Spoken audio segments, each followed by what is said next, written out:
സംസ്ഥാന യോഗ സ്പോർട്സ് ചാമ്പ്യൻഷിപ്പിന് കാലിക്കടവിൽ തുടക്കമായി. ഓഗസ്റ്റ് 3 വരെയാണ് ചാമ്പ്യൻഷിപ്പ് നടക്കുന്നത്. സംസ്ഥാന യോഗ സ്പോർട്സ് ചാമ്പ്യൻഷിപ്പിന് കാലിക്കടവിൽ തുടക്കമായി. സംസ്ഥാനത്തെ 14 ജില്ലകളിൽ നിന്നും മത്സരാർത്ഥികൾ പങ്കെടുക്കുന്ന ചാമ്പ്യൻഷിപ്പ് ഓഗസ്റ്റ് 3 വരെയാണ് നടക്കുന്നത്. കാസർഗോഡ് ജില്ല ആദ്യമായി ആതിഥേയത്വം വഹിക്കുന്ന ചാമ്പ്യൻഷിപ്പ് കാലിക്കടവ് കരക്കകാവ് ഓഡിറ്റോറിയത്തിലെ 4 വേദികളിലാണ് നടക്കുക. സബ് ജൂനിയർ, ജൂനിയർ, സീനിയർ വിഭാഗങ്ങളിൽ ആൺകുട്ടികൾക്കും പെൺകുട്ടികൾക്കും പ്രത്യേക മത്സരങ്ങൾ നടക്കും. സംസ്ഥാനത്തെ 14 ജില്ലകളിൽ നിന്നുമായി 800 താരങ്ങളും 100 ഒഫീഷ്യലുകളും ചാമ്പ്യൻഷിപ്പിൽ പങ്കെടുക്കും.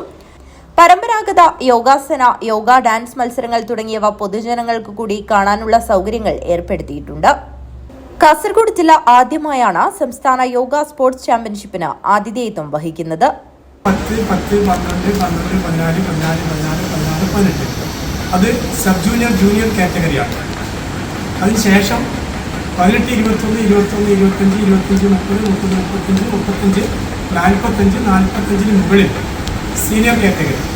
ഇത് കൂടാതെ പ്രൊഫഷണൽ യോഗാസന മത്സരം എന്ന് പറഞ്ഞ് നാഷണൽ റഫറിമാരായ ആൾക്കാർക്ക് പ്രത്യേക 2 ഏജ് ഗ്രൂപ്പിൽ മത്സരം. ഇത് കൂടാതെ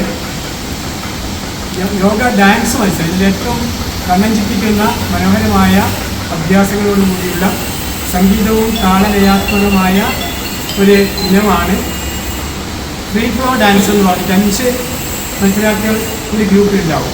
അത് 5 പെൺകുട്ടികളാവാം, 5 ആൺകുട്ടികളാവാം, ആൺകുട്ടികളും പെൺകുട്ടികളും കൂടി ചേർന്നിട്ടുള്ളതാവാം. അതുപോലെ തന്നെ റിതമിക്, ആർട്ടിസ്റ്റിക്. റിതമിക് 2 പേർ ചേർന്നിട്ടുള്ളതാണ്.